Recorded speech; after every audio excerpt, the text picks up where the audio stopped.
Welcome to Behind the Page, the Eli Marks podcast with John Gaspard and Jim Cunningham.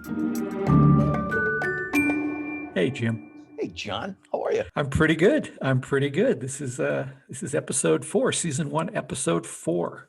Season 1, episode 4, but it's chapter 3. Yeah. Do you find that confusing? Are the listeners going to be confused? You know, I wish there were a way around it. There probably was, because The Ambitious Card is the only book in the series. It starts with a prologue, doesn't line up chapter 1 with episode 1. Next season, when we do the bullet catch, they will all line up. And I will tell you that one of the first reviews I got for The Ambitious Card, the reviewer loved the book, but he or she then went on to rant and rave about how much they hated a prologue. Not just this prologue, but any kind of prologue in a book that jumps ahead, which I can kind of understand. The reason it was there was because there's no real tension in the book. No one's getting killed or anything for a while. It takes a while to set this one up. And I thought the prologue, which puts you in the cave far into the story, was a fun way to do it. This particular reviewer hated it. No one else has commented on it. And I really hadn't thought about it again until I started numbering these episodes.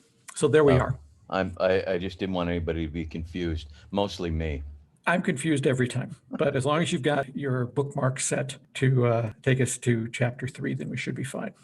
I heard from a few friends of mine who have downloaded the podcast and have been listening along and finding things out, like the difference between a skeptic and a debunker. And so a shout out to my friend Jeff, who's enjoying it. I've heard from a couple of friends that they're enjoying it. I hope they're enjoying it half as much as I'm enjoying doing it with you. Oh, I don't mean that in a weird way, of course. No, of course not. It's not that kind of episode. Well, this episode, we're going to continue with our mentalism theme that we started last time. Last time we had the amazing Kreskin on, because chapter 2 of the book had a lot of mentalism. Chapter 3 continues with Gray's mentalism act. And we thought it'd be fun to talk to a couple slightly more contemporary mentalists, which most people in the U.S. probably have not heard of unless you're a magician. Mm-hmm. I think they're a little better known in Great Britain, but they are both former teachers. One taught math, one taught chemistry, who had done magic since college. And they formed the team Morgan and West. They are time-traveling magicians and all-around spiffing chaps who are from the Victorian age, but they are here with us to do magic and mentalism. So both you and I have their most recent book, which I believe is called Parlor Tricks, which is a great book for magicians. It really is. It not only walks you through a complete 75-minute act or 90-minute act, but also some great essays on why they do the things they do. And that's what makes them so interesting as mentalists and performers, is the amount of thought that they put into it. Anyway, Morgan and West were nice enough to chat with me about mentalism, the idea of good mentalism versus bad mentalism, how to mix mentalism and magic. One of the things they talked about, which is I think really interesting, is the importance of failing, which is something Kreskin talked about in the last episode. Right. His reaction to failing and how that is part of the process. And they both, all three, Morgan, West, and Kreskin, talked about their biggest concern is making a connection, not just with the volunteer on stage, with the whole audience. That's what their act is all about, is making a connection. Anyway, were kind enough to get online and talk to me, and all the way from Oxford, England. Yeah. Here's Morgan and West. We've often said actually before that there's a quote from Teller that's where he says that he believes he's a successful magician because he thinks like a movie editor, and we like to consider that we think we're successful magicians because we think like scientists. Yep, I think that's true. So, in your mind, what makes for a good mentalism routine? I think the most important thing is a connection with the audience, and that doesn't just go for mentalism, it goes for magic as well. And the problem I think often you get with mentalism routines is that it's even more of a superpower than magic is. Magic is quite a superpower because you're doing something impossible, whereas mentalism is even more so because there is no possible physical cause of it. You can't, so I wave this magic wand, or I snap my fingers, or I sprinkle this fairy dust. It's always I have this incredible power, and often skill. These days it's often presented as skill, and that can be quite alienating for an audience. And so you have to really work very hard to make it relatable. in point as well that the mistake a lot of magicians make is that thinking that connection with the audience means connection with the person whose mind you're reading. Precisely. Whereas we mean connection with the entire audience who are watching, not just with the person who you've pretended to hypnotize and are now telling them the name of the first person they kissed. Because mentalism is so small, it's even smaller than a coin vanish, because it's infinitesimally small. It's in someone's mind, and you have to work very, very hard to include everyone in what's going on. Be that by showing your process, be it real or fake process, whatever that process is, or by when you're asking someone on stage with you, your volunteer to think of something, giving the opportunity of everyone to also have a connection to the thing. So rather than saying, I'd like you to think of the first person that you kissed, like Rob has just sort of said, because that's a very personal thing. And it doesn't immediately cause everyone else to think about the first person that they've kissed for a whole plethora of reasons. Whereas if you say to someone, I want you to think about the supermarket that you prefer to shop at, then everyone sort of instantly has an opinion. It's a very relatable thing. It's a very instantaneous reaction to that. It just makes it more connected, I think, if you're a bit more careful about what you choose as your subject matter. It's just more interesting for an audience as well, in that if you reveal a name or a number, or I mean, you know, let's say the number of someone's bank card or something, or the serial number of a dollar bill, no one cares what the answer is. I mean, they care if you get it right or not, but also they kind of know you're going to get it right.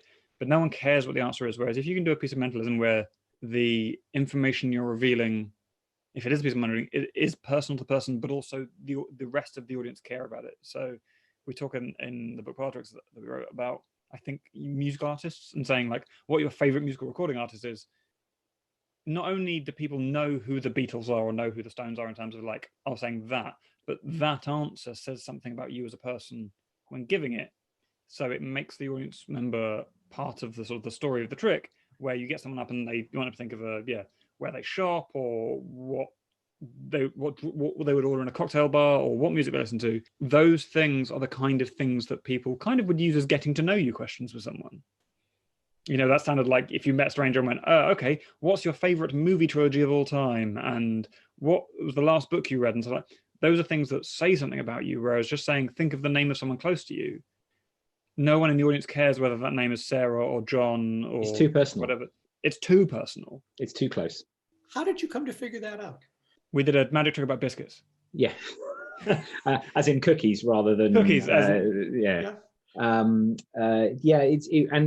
Honestly, a lot of our, like a lot of good science, a lot of our ideas come from accidents that we then pull apart and analyze and try and work out why we think they exist as the way they do. So we started out by doing a piece of mentalism about biscuits because we thought it was a fun idea. And then after thinking about it a while, sort of realized, oh, it really hits an audience. And I've now done it in front of a lot of different audiences. And here's, I think, the reasons why it hits and why the reasons that other things don't hit, and talking to other people about it. And I think our earlier work, we did do the whole think of someone close to you, think of a beloved family member, think of this stuff. Yeah, all the sort of really trite stuff, which we have a shorthand has been like, it was very meaningful because it's someone you cared about. And I think the more that we did that and we saw other people doing that, the more we realized that the magician on stage or the mentalist on stage is there going, God, look, I'm bloody amazing because I'm making these people think about people they love, and that's making this a very emotive experience for them. But for the audience, you're just going, you're just guessing names correctly. Like just thinking about the name of the first person you kissed or whatever isn't an inherently emotional experience, because most people don't care about that person, but it sounds emotive to mentalists, and they like it because it makes them feel like, oh, I'm doing art.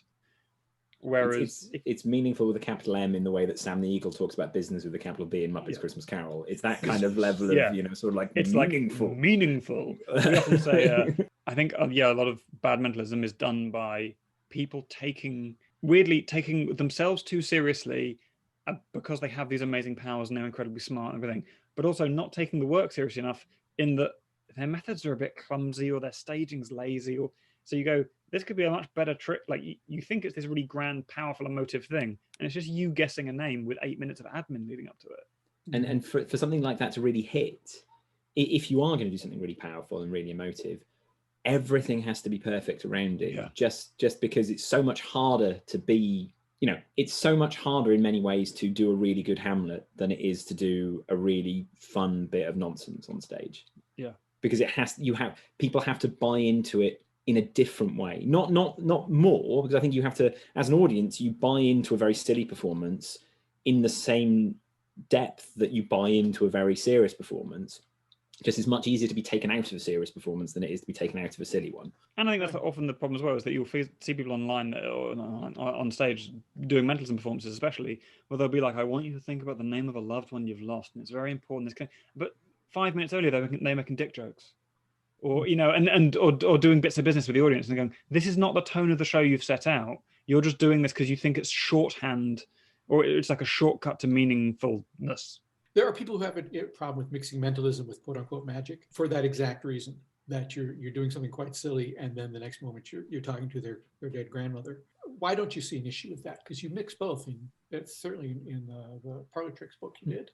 Yeah, it's about the tone, and also we do inherently believe that audiences know mind reading is fake. Yeah, as in the vast, not all of them. Like, there are performers I've seen, and Darren Brown is one of them, and Luke Jamay is one of them. I've seen performers that do shows that are so convincing or presented in such a way that some of the audience, only a small number, but a small number of the audience, do believe that person has real psychic powers. I mean, heck, even when we saw Luke Jamay for the first time, it was at a magic convention. So we'd been doing magic for 4 years at this point, 3 or 4 years, and we saw him live for the first time. And I remember we both looked at each other after the show and went, I guess he's just psychic, because what the that hell could is be going real. on? That could be real. I do not know how he did 99% of that stuff. That could be real. And it was convincing.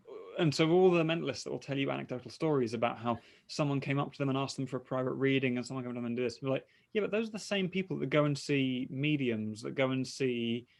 Those people are so primed to believe. It's not actually a great marker of skill that some person who doesn't believe in coronavirus and who does believe in the government implanting chips in you also believes that you can read minds. But I think deep down, most audiences know it's all nonsense.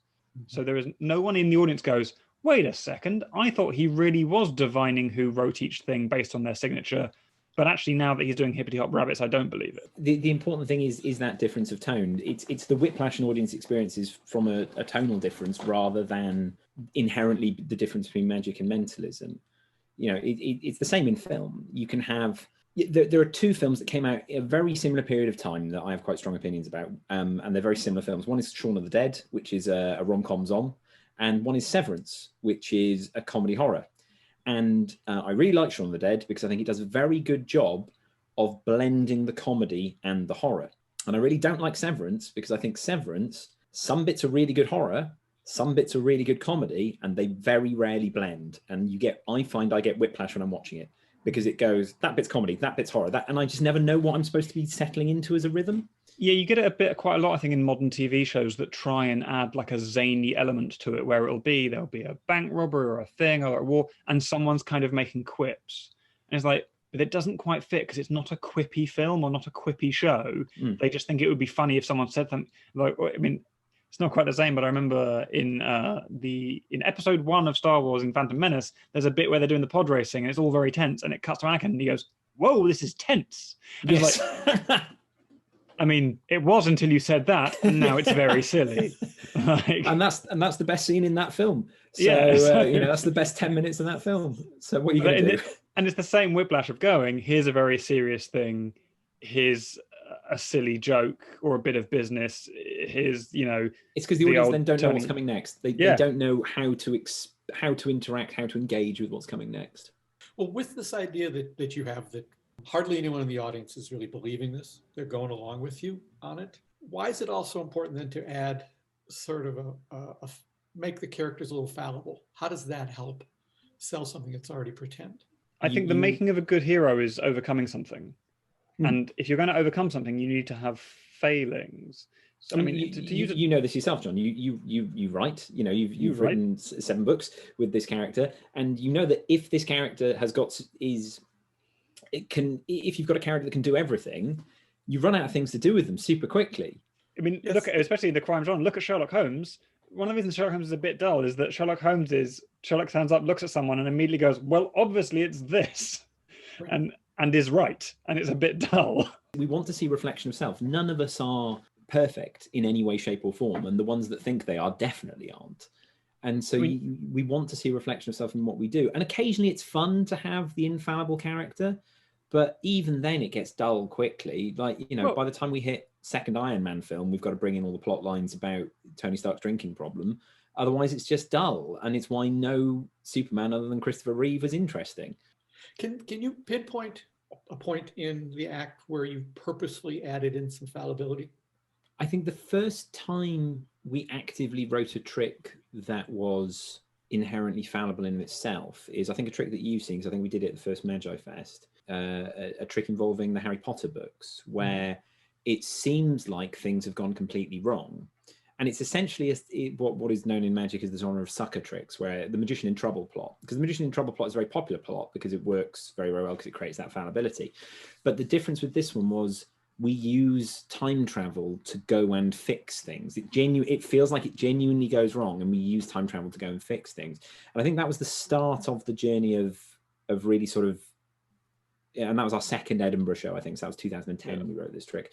That was the start of the journey of working out, right, okay, we need to make sure we can't be all powerful, because the show before that, Bamboozlement, there were foibles in what was going on, but at no point was it sort of truly fallible, I would say. I would say the one thing in our first show that sort of led to a lot of the material we made later is we did a cups and balls with teacups and sugar cubes. And inherent within the presentation of that was an argument between Reese and myself.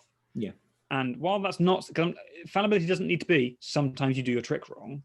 It just needs to be something about you that's some sort of negative thing. And one of the ones we use a lot is we are essentially bickering. Which we get an advantage of as a double act, because it's very hard to bicker with yourself on stage. Very hard to bicker with yourself. But the other thing that is the perfect sort of fallibility or vulnerability to give to a stage performer is looking stupid.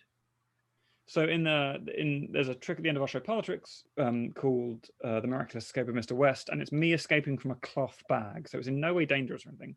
And one of the things is that when I get out of the bag the second time, or maybe the third time, I deliberately mess up my hair, because the character of Mr. West is a very vain character and is meant to be very vain and in control. And the build up to the trick is the fact that Mr. West doesn't like doing the trick because it's embarrassing and sort of demeaning. And the point is, if you're going to set up the idea that the trick is demeaning, that Mr. West doesn't know the trick is demeaning, the trick has to be demeaning. It doesn't need to be like awful, but just having to laboriously climb into a bag and then obviously do some sort of dodgy stuff behind a curtain and then come out, my hair's all a mess. And I think the reason magicians and a lot of mentalists don't have fallibility in the act is because they're desperately trying to look cool and smart at all times. Whereas if you do look stupid or you do something that makes you look like a fool, the audience don't think less of you because they know it's an act. They know you did it on purpose, whether it's doing something wrong in the act or just doing something where the trick works but you look like an idiot. And it's just it warms you to the audience much more. You've talked in the past about preferring the idea of having an impossible skill over mentalism. And I think there are audiences of yours who would walk out after at least seeing the Parlor Trick show and go, no, they didn't do any mentalism. There was no mentalism in that show. There's a lot of impossible skills. And I think intrasensory perception is the perfect example of that, where in other hands, it would feel like mentalism. But you kind of said, no, we're not mentalists. This is just a skill. How did you come to that? And why do you think that works better than saying, quote unquote, I'm reading minds? In 2011, we tried to write an entirely mentalism-based show, and it was only an hour long. It was called Crime Solving Magicians. And in fact, we rewatched it on our YouTube channel very recently.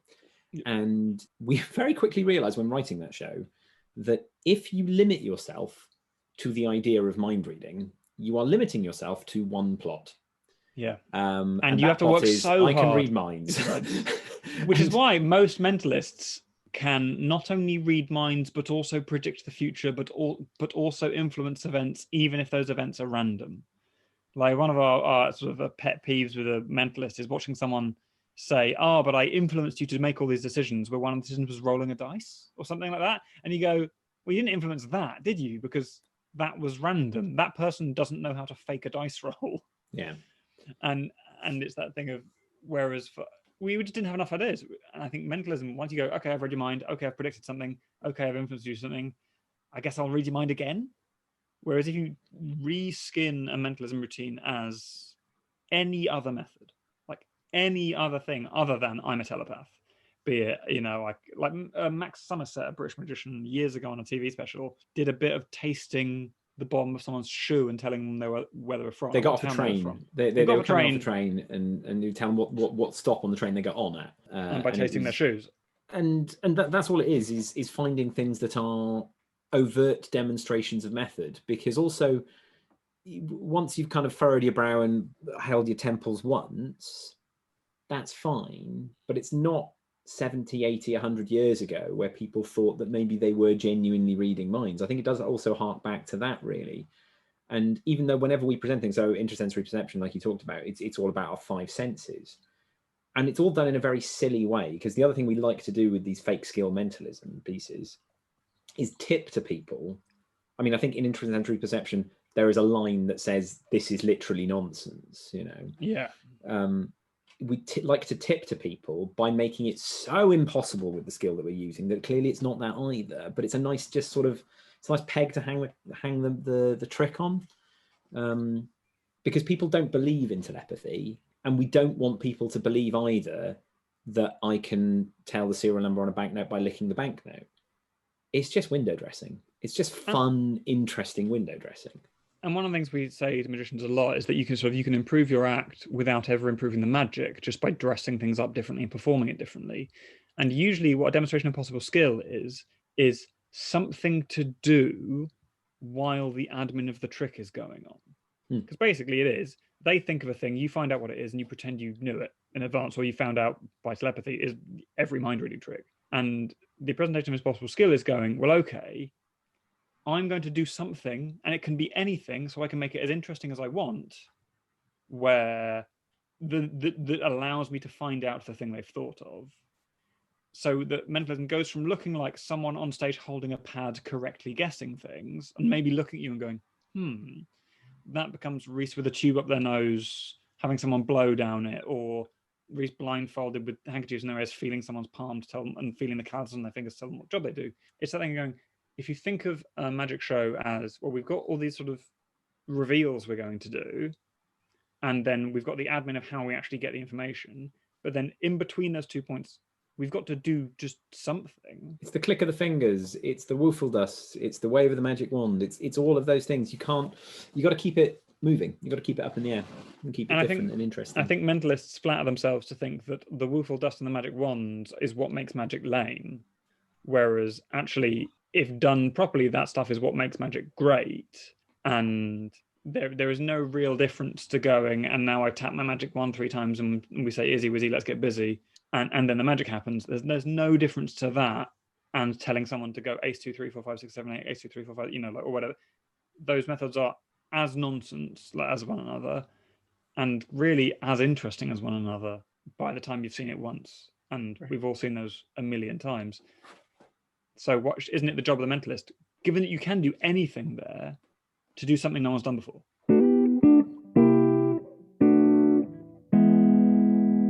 Those guys are so funny and so interesting. They do so much thinking about the reason they do the things they do. One of the things you can do online is if you go to their YouTube channel, there'll be a link for that in the show notes. They have taken past shows of theirs and they've done narration over them. So it's kind of like a commentary track of, here's our Edinburgh show from 2011. And they talk about what's happening while it's happening and why they did what they did. And You're kidding.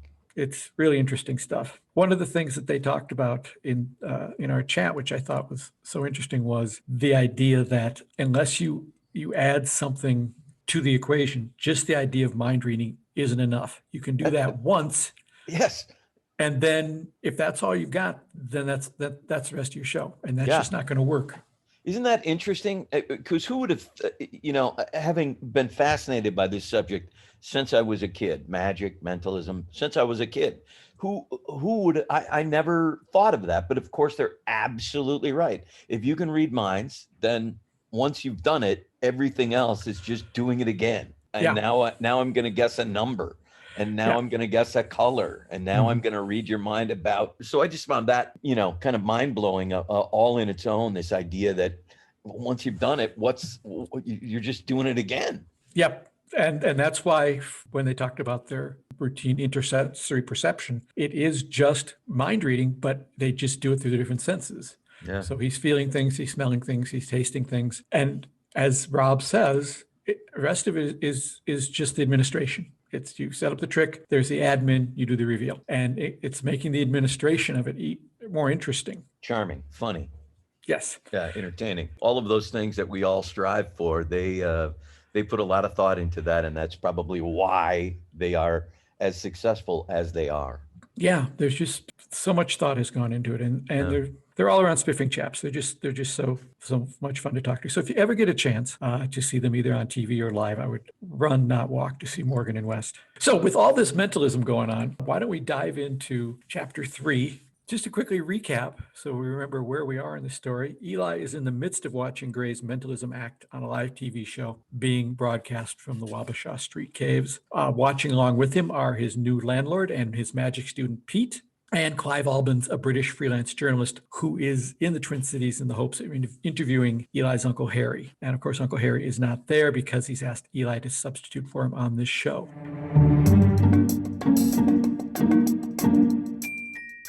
The Ambitious Card, an Eli Marks mystery.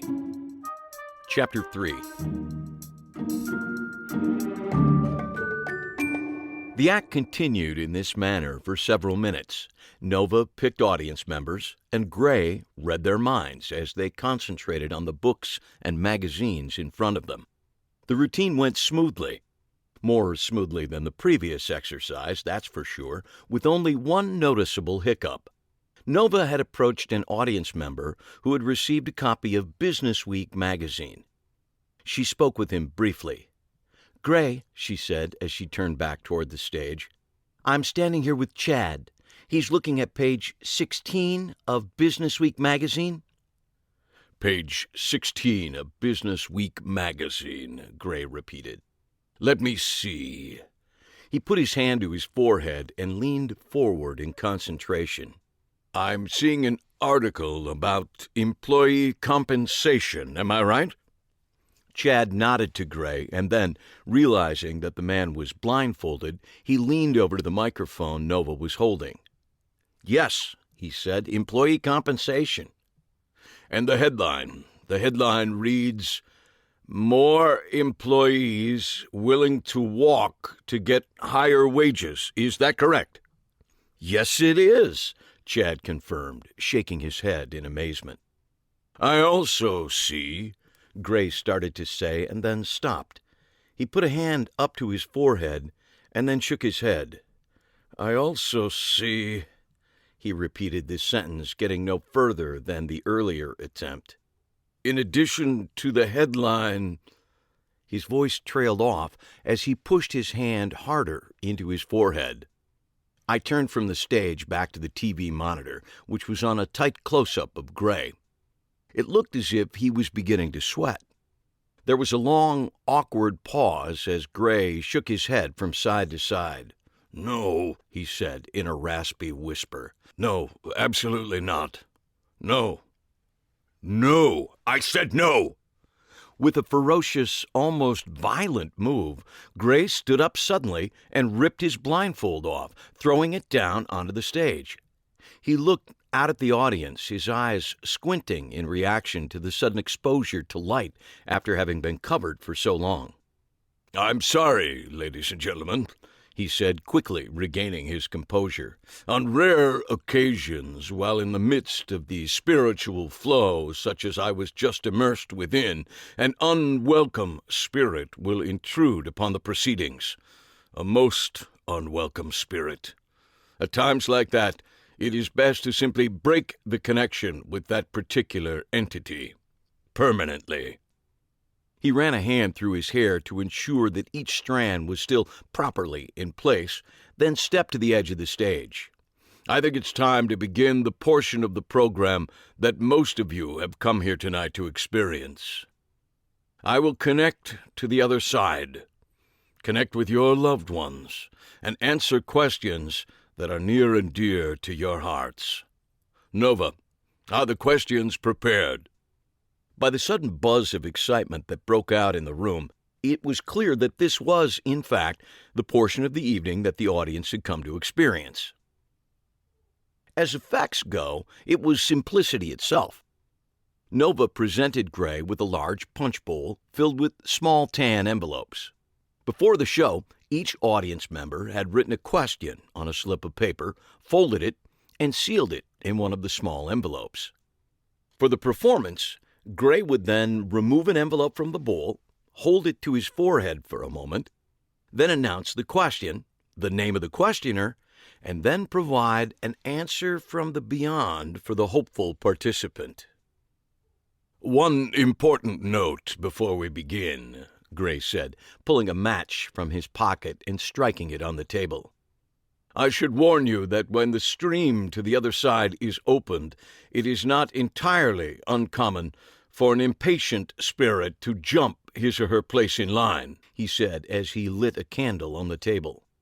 He moved it to the center of the table, adjusting the position of a large silver ashtray next to it. "When that happens," he continued, "I will have no clue that a new spirit has stepped in and taken the place of the spirit I was communicating with. Consequently, the information I'm receiving may no longer be relevant to the person I'm talking to. I will need your help, all of you," he said, spreading his hands wide to encompass the whole room. "If the information I'm providing to you is correct, please acknowledge it by saying yes, loudly and clearly. And if you're seated across the room and suddenly feel that what I'm saying is applying to you, please let me know right away. Is that clear?"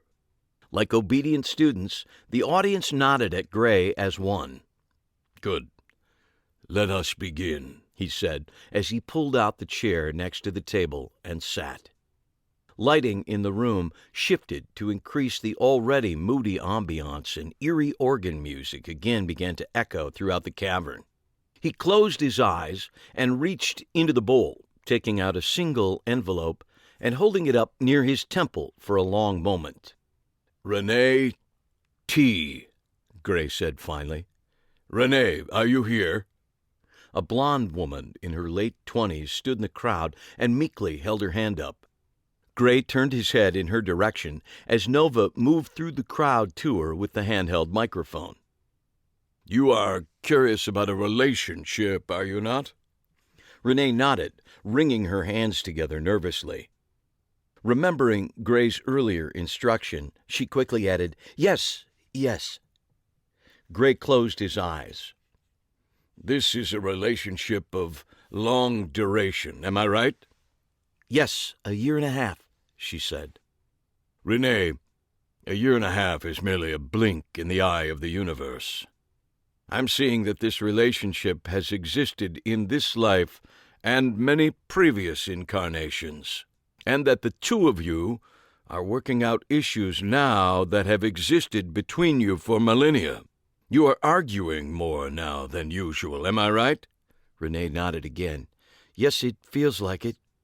"One of the reasons you've been brought together in this life is to continue to work on these differences.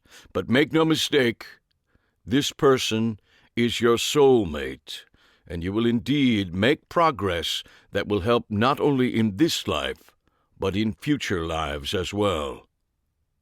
"Thank you," Renee said as she sighed in relief and began to sit down again. Gray raised his right hand and closed his eyes for a moment. "Renee, I'm also getting that you have a work relationship that is beginning to come to a boiling point. Does that make sense?" Renee cocked her head to one side, considering this. "I believe so, yes," she said, beginning to nod in agreement. "Watch that closely for the next 3 weeks. Some changes are in order," he instructed as he picked up his letter opener and ripped open the envelope he had been holding the entire time. He pulled out the slip of paper and read it aloud. "Can you tell me if I should stay with my boyfriend? Signed, Renee T." He smiled at her as the audience applauded. He held the slip of paper over the candle, and it began to smoke and then burn down to an ash. He held on to it for a long time, the flames flickering at his fingertips before dropping it onto a large ashtray on the table. He reached into the bowl and withdrew another envelope as the audience appeared to lean forward as one in anticipation. And so it went for over 30 minutes. Gray took envelope after envelope out of the bowl, identifying the owner and their question, and offering a detailed answer, as well as other facts about the person and their life, before opening the envelope and reading their actual question aloud. Then he'd burn the question and move on to the next envelope. "How the devil is he doing this?" Clive asked in a raspy whisper. "It's extraordinary." I shrugged. "He's good, but it's all pretty simple stuff, really. He's one ahead, that's for sure. The rest is just a mix of cold reading, deductive reasoning, and a solid understanding of human nature." "One ahead? One ahead of what?" Pete asked, not taking his eyes off Gray, who was in the midst of giving a fellow a message from the man's recently deceased father. The guy was nearly in tears, his head bobbing up and down along with everything Gray was saying. "Somehow he got a hold of the first question ahead of time," I explained quietly. "Probably a switch of some kind, the Al Baker or the Moldavian. And so every time he appears to be opening an envelope to read the question he just answered, he's actually reading the next question." "One ahead," Pete repeated. "Yeah, it's used all the time in magic, in cards, coins, hell, even cups and balls is a one ahead. It's all about having a piece of information the audience doesn't know you have. You can work tons of variations on it, and the audience is none the wiser." I was going to explain further, but something Gray was saying snuck into my consciousness and grabbed my attention. In fact, for a brief moment, it sounded like he was talking about me. Here's a little secret about mentalism. The audience plays the primary role in its success, much more than the performer. That's because the human brain, in all its evolutionary glory, insists on filling in gaps. If you give the brain A and then follow it up with C, it's going to do its darndest to connect the two with some form of B. Consequently, all the mentalist really has to do is toss out random words that your brain can grab onto and try to make sense of. If he says, "I'm getting a very powerful feeling about apples," then the average brain immediately searches for any connection it can make to apples, and pretty soon you're thinking, "Hey, I just had an apple last Thursday. This guy's pretty good." The trouble is, even when you understand the principle, it's difficult to keep your brain from getting caught up in it. Which is exactly what happened to my brain when it heard Gray say, "Who here had something taken from them by someone named Ed? Someone that sounds like Ed, maybe Ted." That immediately struck a nerve in my brain because I did, in fact, have something taken from me by a guy named Fred, which my advanced brain immediately recognized as rhyming with Ed. Fred took my wife, and he was the reason I was now living in a third-floor apartment above my uncle's magic shop. Of course, on a purely intellectual level, I knew that wasn't the case. Fred hadn't actually taken anything from me. My now ex-wife Deirdre had left our marriage and married someone else.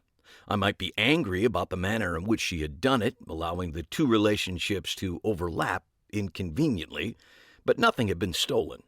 One husband had simply been exchanged for another, not unlike taking one automobile and trading it in for a new one.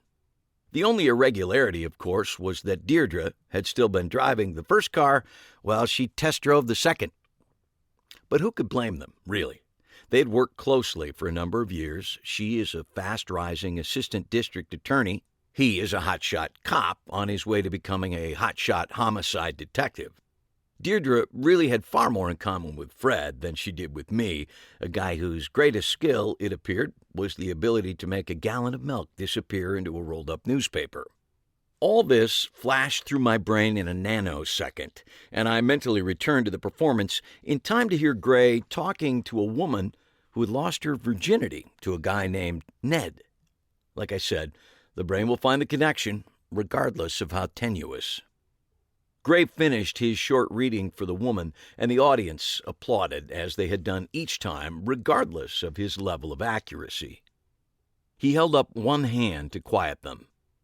"Ladies and gentlemen, I can feel my connection to the spirit world growing weaker, the braided strands to the other side unraveling by the moment.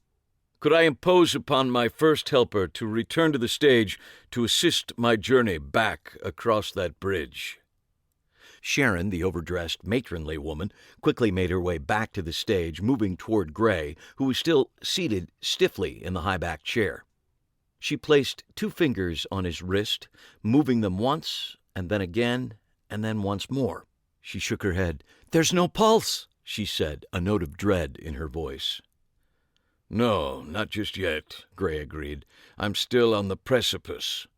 He closed his eyes and went through his deep breathing routine again. As he did, Sharon occasionally adjusted her grip on his wrist. After several moments, she started nodding, a little at first and then more confidently. "There it is," she said. "I can feel the pulse. I can feel it." Gray opened his eyes.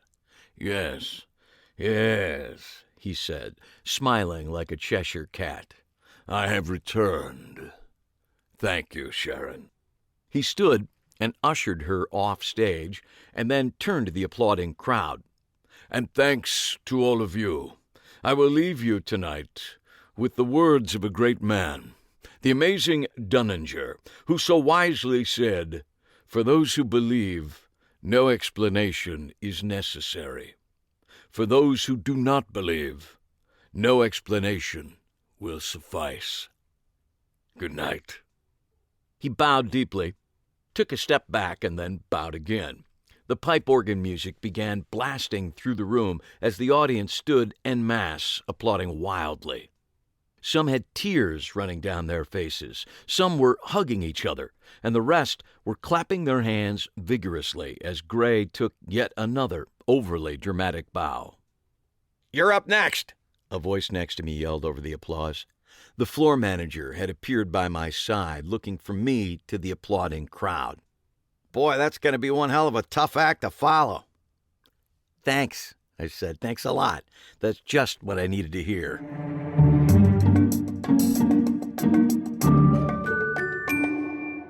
All righty. That's the end of Gray's act. And now it's Eli's turn to perform, which is what we'll listen to at the next episode. Gray's not a real nice guy. You get that sense. I do. I don't feel good about Gray, just straight across the board. It's not like I've pre-read this or anything, but I've got a bad feeling about Gray. And what's interesting, having listened to both Kreskin and Morgan West talk about the importance of failure and the importance, particularly Morgan West talk about the importance of appearing fallible on stage, I believe in this chapter and in the last chapter, Gray fails a couple times on stage and does not handle it well, kind of comes out of character because he's not happy about it.